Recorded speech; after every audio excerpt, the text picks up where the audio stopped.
이번 영상은 열왕기상과 열왕기하에 등장하는 하나님의 위대한 선지자 엘리야의 이야기입니다. 엘리야는 구약 성경에 나오는 중요한 선지자로 그의 이름은 내 하나님은 여호와라는 의미를 가지고 있습니다. 그는 이스라엘의 북왕국 시대인 아합 왕의 통치 기간 동안 활동했습니다.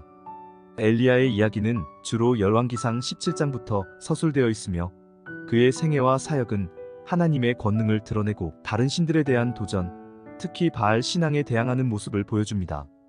이 시기는 정치적, 영적으로 매우 혼란스러운 시기였습니다. 아합 왕과 이세벨 왕후는 바알 숭배를 국가 종교로 채택하며 이로 인해 하나님을 섬기는 자들은 큰 박해를 받았습니다. 이러한 상황에서 엘리야의 등장은 하나님의 심판과 회복의 메시지를 담고 있었습니다. 엘리야의 사역은 강력한 기적으로 시작됩니다. 그는 이스라엘의 가뭄을 예언함으로써 하나님의 심판을 선포합니다. 이 가뭄은 바알을 숭배하는 아합 왕과 이스라엘 백성들에 대한 하나님의 직접적인 대응이었습니다. 가뭄 동안 엘리야는 그릿 시냇가와 사르밧의 한 과부 집에서 기적적으로 보호받고 공급받습니다. 이 기간 동안 그는 과부의 아들을 죽음에서 살리는 기적을 행하기도 합니다. 엘리야의 가장 유명한 사건은 아마도 갈멜산에서 바알의 선지자들과의 대결일 것입니다. 이 대결은 하나님과 바알 중 누가 진정한 신인지를 증명하기 위한 것이었습니다.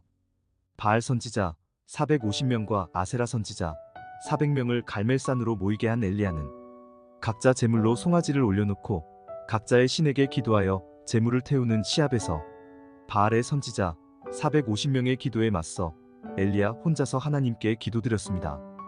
이때 하나님의 역사로 하늘에서 불이 내려 엘리야의 제물이 불타오르는 기적을 보이며 엘리야가 450명의 바알 선지자를 이기게 됩니다.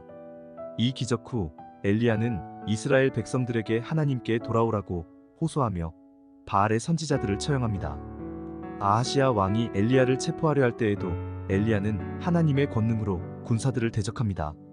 엘리야는 하늘에서 불을 내려 자신을 체포하려는 아하시야 왕의 병사들을 소멸시킵니다. 이 사건은 엘리야가 하나님의 보호하에 있음을 다시 한번 보여줍니다. 엘리야의 사역은 놀라운 기적들뿐만 아니라 개인적인 도전과 영적 성장의 순간들도 포함합니다. 갈멜산에서의 대승 이후 이세벨의 살해 위협을 받게 되자 엘리야는 절망과 두려움에 빠집니다. 그는 홀로 하나님께 호소하며 자신의 두려움과 외로움을 토로합니다. 이 과정에서 하나님은 엘리야에게 위로와 힘을 주시며 그가 사명을 계속 이어나갈 수 있도록 격려합니다. 엘리야는 엘리사를 자신의 후계자로 지명하고 자신의 망토를 넘겨주며 끝까지 자신의 소명을 다합니다. 엘리야의 사역은 그의 승천으로 마무리되는데 그는 죽음을 맛보지 않고 불수레와 불말들에 의해 하늘로 올려져 승천합니다. 그의 승천은 하나님의 사람으로서 완성된 사명과 영광을 상징합니다. 엘리야는 그의 신앙, 용기, 그리고 하나님에 대한 끊임없는 헌신으로 오늘날까지도 많은 사람들에게 영감을 주고 있습니다. 그의 이야기는 하나님을 신뢰하고 그분의 인도하심을 따를 때 어떠한 어려움도 극복할 수 있음을 보여줍니다. 지금까지 엘리야 선지자의 이야기였습니다. 구독과 좋아요는 저에게 큰 힘이 됩니다.